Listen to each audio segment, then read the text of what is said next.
Hello everyone, welcome to our channel Loginate. In this video, I will guide you on how to lock your Facebook profile officially.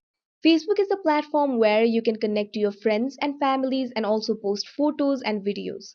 If you want to lock your profile for privacy and security reasons, this video is just for you. Follow the simple steps and you'll be able to do it. First of all, open Facebook application. Make sure you're logged into your account. After you're logged into your account, if you want to lock your profile, you'll have to go to your profile first. Click on the profile icon that you can see right below the home icon on the top left corner. Now here you can see your profile is open. You can see your DP over here. You can see your name. And right below your name, you can see three options: add to story, edit profile, and three dots. All you have to do is tap on the three dots. Now here you can see several options. You can see options like follow settings, profile status, archive, view as, lock profile. In order to lock your profile, all you have to do is tap on the lock profile option.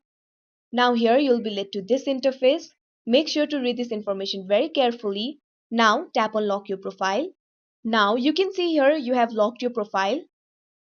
All you have to do is tap on OK. So that is how you lock your Facebook profile officially. I hope you found this video helpful. Thank you for watching. Make sure to like, share and subscribe to our channel.